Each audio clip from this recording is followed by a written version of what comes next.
ప్రభు యేసు వర్తమానము వినుమా ప్రియనేస్తమా, విని నీవు ప్రభుని విశ్వసించుమా. వినుమా ప్రియనేస్తమా, విని నీవు ప్రభుని విశ్వసించుమా. ప్రియ దేవుని యొక్క బిడ్డలారా, మరి శ్రేష్టమైన సమయంలో దేవుడు మన బ్రతుకు దినాలలో 6 మాసాలు తన రెక్కల హస్తాల చాటున కాపాడి 7వ మాసంలో దేవుడు ప్రవేశింపజేశారు. ఈ 7వ మాసంలో దేవుడు మన సంఘాలకు ఇస్తున్న వాగ్దానాన్ని ఈ శ్రేష్టమైన సమయంలో ధ్యానం చేద్దాం. మీ పరిశుద్ధ గ్రంథాలు తెరవండి. 2వ దినవృత్తాంతముల గ్రంథం 19వ అధ్యాయం 11వ వచనం చివరి 2 లైన్లు చదువుతున్నాను. ధైర్యము వహించుడి, మేలు చేయుటకై యెహోవా మీతో కూడా ఉండును. ప్రభునందు ప్రియ దేవుని యొక్క బిడ్డలారా, యూదా ప్రజలను పరిపాలన చేస్తున్నటువంటి యెహోషాపాతు అనేటటువంటి రాజు యూదా ప్రజలకు ఆ దేవుని యొక్క సన్నిధిలో పరిచర్య చేస్తున్నటువంటి యాజకులకు, లేవీయులకు, ప్రధాన యాజకులకు, న్యాయాధిపతులకు, పెద్దలతో ఒక అద్భుతమైన సందేశాన్ని ఆయన అందిస్తున్నారు. ప్రజలరా, ధైర్యము వహించండి, యెహోవా మీతో కూడా ఉంటున్నారు. ఆ మీతో ఉండే దేవుడు ఎవరు అని అడిగితే మేలు చేసే దేవుడు. ఈరోజు ఈ మాటలు వింటున్న ప్రియ దేవుని బిడ్డలారా, 6 మాసాలు గడిచిపోయింది. 7వ మాసంలో మనం ప్రవేశించాం. ఈ దినాలలో మన కుటుంబాన్ని బట్టి, బిడల పరిస్థితులను బట్టి, ఆర్థిక పరిస్థితులను బట్టి, అనారోగ్య పరిస్థితులను బట్టి ఈరోజు చాలా కుటుంబాల్లో ఉన్నటువంటి వారు ధైర్యమును చెడిపోతున్న పరిస్థితి. ఈరోజు లోకంలో క్రైస్తవులకు ఎదురవుతున్న ప్రతికూల పరిస్థితులను బట్టి ఈరోజు సంఘముల విషయంలో, సేవకుల విషయంలో, కుటుంబాల విషయంలో రక్షించబడినటువంటి వారికి దేవుడిస్తున్న వాగ్దానం ఏమిటి అని అడిగితే ధైర్యము వహించండి, మేలు చేయుటకై నేను మీతో కూడా ఉండబోతున్నాను. నిజమే ప్రియ దేవుని బిడ్డలారా, మనం ఆరాధన చేసే దేవుడు మనతో ఉండే దేవుడు. ఆయన శిష్యులతో చెప్పారు, సదాకాలము నేను మీతో ఉంటాను, నేను మిమ్మల్ని విడువను, ఎడబాయనని చెప్పారు. అనాథలనగా విడిచిపెట్టను అని చెప్పారు. ప్రియ దేవుని బిడ్డలారా, మనం ఆరాధన చేసే దేవుడు ఆయన మనకు తోడయుండే దేవుడు. ఆ తోడుగా ఉన్న దేవుడు మనకు, మన కుటుంబాలకు మేలు చేసే దేవుడు. ఈరోజు ప్రియ దేవుని బిడ్డలారా, దేవుడు మనకు తోడుగా ఉంటే ఆయన చేసే కార్యాలు ఏమిటో పరిశుద్ధ గ్రంథంలో నుండి ఈరోజు జాగ్రత్తగా మనం నేర్చుకుందాం. 2వ సమూయేలు గ్రంథం 5వ అధ్యాయం 10వ వచనం. దావీదు అంతకంతకు వర్ధిల్లెను, సైన్యముల అధిపతియగు యెహోవా అతనికి తోడుగా ఉండెను. ప్రియ దేవుని బిడ్డలారా, చదవబడిన లేఖన భాగంలో ఈ రీతిగా రాయబడి ఉంది, దావీదుకు దేవుడు తోడై ఉన్నాడు. ఆయన తోడుగా ఉండుట ద్వారా దావీదు అంతకంతకు అనగా క్రమక్రమముగా అతడు వర్ధిల్లడం ప్రారంభించాడు. ఈరోజు మనందరికీ ఆశ, నేను వర్ధిల్లాలి, నేను అభివృద్ధి చెందాలి, నేను ఆశీర్వదించబడాలి. ఏ పనులైతే మనం చేస్తున్నామో మన పనులలో మనం అభివృద్ధి చెందాలని మనం ఆశపడుతున్నాం. అయితే మనం ఎప్పుడు వర్ధిల్లుతాము అని అడిగితే దేవుడు మనకు తోడుగా ఉన్నప్పుడు మనము వర్ధిల్లుతాం. పరిశుద్ధ గ్రంథంలో యాకోబు గారి కుమారుడైన యోసేపు అనేటటువంటి ఒక యవనస్తుడు ఉన్నాడు. అన్నల చేత అమ్మబడ్డాడు, ఐగుప్త దేశానికి బానిసగా వెళ్ళాడు. ఐగుప్త దేశంలో పొతీఫర్ ఇంటిలో ఉన్నప్పుడు దేవుని వాక్యం చెప్తుంది, యెహోవా యోసేపునకు తోడయ్యుండెను. దేవుడు అతనికి తోడుగా ఉన్నాడు గనక యోసేపు వర్ధిల్లెను అని వాక్యం చెప్తుంది. దేవుడు అతనికి తోడుగా ఉన్నాడు గనక అతడు ఏ పని అయితే చేస్తున్నాడో ఆ పనిలో అతడు సఫలమయ్యాడు.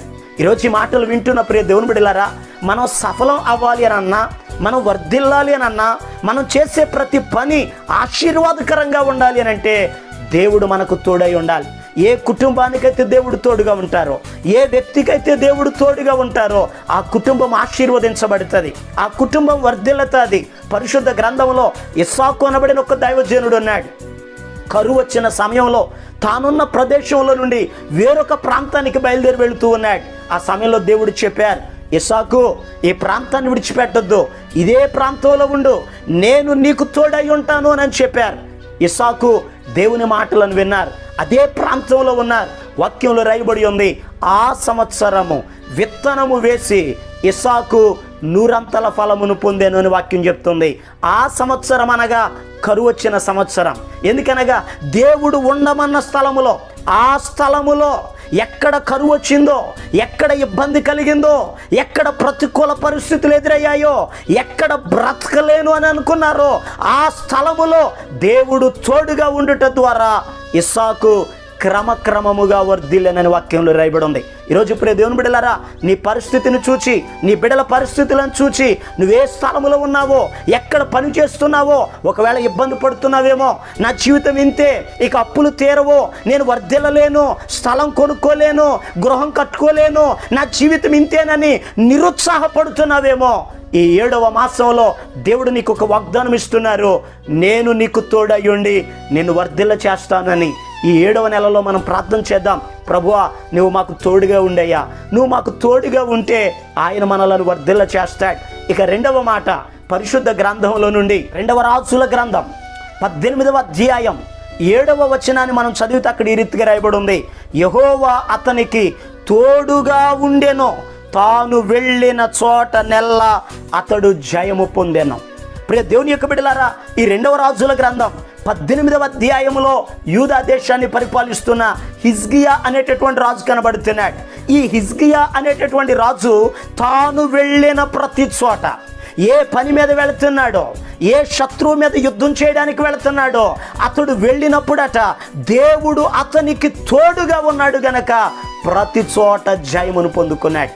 ఈరోజు ప్రియ దేవుని బిడ్డలారా, చాలా విషయాల్లో ఓడిపోతూ ఉన్నాం, వెనుదిరుగుతూ ఉన్నాం, నిరాశలో ఉన్నాం, కృంగిపోయిన పరిస్థితుల్లో ఉన్నాం. దేవుడు మనకు తోడుగా ఉంటే మన జీవితంలో జయము కలుగుతాయి.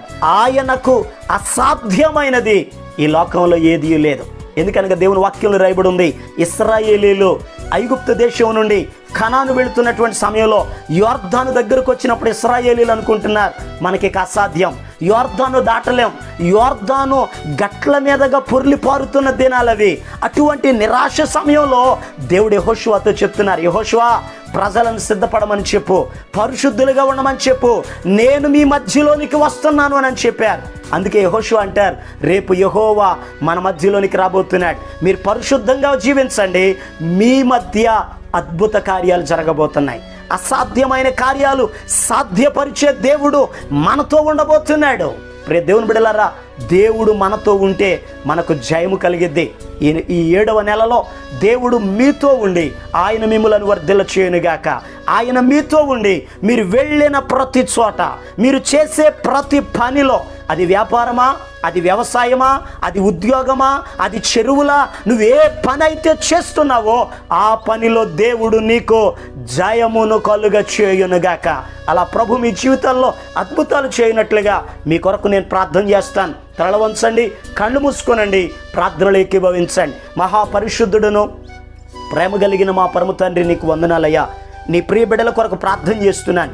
నీ మహాకృపను బట్టి, దయను బట్టి 6 మాసాలు నీ కృపలో కాపాడి 7వ మాసంలో మీరు మమ్మలను ప్రవేశింపచేశారు. వందనాలు చెల్లిస్తున్నాను ప్రభువా. ఈ 7వ నెలలో మీరు మాకు ఒక వాగ్దానం ఇచ్చారు, భయపడొద్దు, ధైర్యం తెచ్చుకోనండి, మేలు కలుగ చేయుటకై నేను మీతో ఉండబోతున్నాను అని మీరు చెప్పారయ్యా. మీరు మాతో ఉండండి, మా జీవితాల్లో అద్భుతాలు జరిగించండి, మా ప్రతి అవసరతలను మీరు తీర్చండి. మీరు మాతో ఉంటే మేము వర్ధిల్లుతాం, మీరు మాతో ఉంటే జయమును పొందుకుంటాం. అయ్యా, మీరు మాతో ఉండి ఈ సంవత్సరం అంతయు కూడా ఇలా వాగ్దానాలు ప్రభువా, అనుదిన మన్ననే ఈ ఆధ్యాత్మిక సందేశాలు నీ బిడ్డలకు అందించడానికి ఎంతవరకు కృప చూపారు. ఇక ముందు కూడా మీరే మాకు సహాయం చేసి నీ మహిమ కొరకు అయమములను వాడుకోనండి. ఈ కార్యక్రమాన్ని చూస్తున్న బిడ్డలు ఎవరైతే బలహీనులుగా ఉన్నారో, ఎవరైతే సమస్యల్లో ఉన్నారో, ఎవరైతే రుణ బాధల్లో ఉన్నారో, ఎవరైతే బలహీనులుగా నిరాశలో ఉన్నారో, నజరేయుడైన యేసు నామములో విడుదల కలుగునుగాక ఆజ్ఞాపిస్తున్నాను. నీ కార్యములు నీ బిడ్డల జీవితాల్లో జరిగించమని యేసు క్రీస్తు అతి పరిశుద్ధమైన నామం పేరట ప్రార్థన చేసి అడిగి పొందుకొని ఉన్నాము తండ్రి, ఆమేన్. మన ప్రభు అయిన యేసుక్రీస్తు కృప మీకు తోడుగా ఉండి నడిపించును గాక. ఆమేన్. అందరికీ వందనాలండి. ఈరోజు పుట్టినరోజు మరియు పెళ్లి రోజు జరుపుకుంటున్న వారికి సీసలి మన్నా చర్చి తరపున మా కుటుంబ పక్షముగా మీకు శుభాలు తెలియపరుస్తున్నాం. May God bless you. దేవుడు మీకు తోడుగా ఉండి మిమ్మల్ని ఆశీర్వదించును గాక. దయచేసి గమనించండి, మీ కొరకును మీ కుటుంబం కొరకును దేవుడు మిమ్మలను అభివృద్ధి పరచాలని నిత్యము మేము ప్రార్థన చేస్తున్నాం. ఏమైనా ప్రార్థన అవసరతలు ఉన్న ఎడల ఈ స్క్రీన్ మీద కనబడుతున్న నెంబర్కి ఫోన్ చేసి తెలియపరచండి. ప్రియ దేవుని బిడ్డలారా, అనుదిన మన్నా అనే ఈ వర్తమానాలు మీ స్నేహితులకు మీ బంధువులకు కూడా షేర్ చేయండి. మన్నా చర్చ్ సీసలి అనే ఈ యూట్యూబ్ ఛానల్ను సబ్స్క్రైబ్ చేయండి. అందరికీ వందనాలు. ఆశ్చర్యకరుడా, ఆరాధ్య దైవమా, మా యేసుక్రీస్తు ప్రభువా, రక్షణ స్వస్థత విమోచన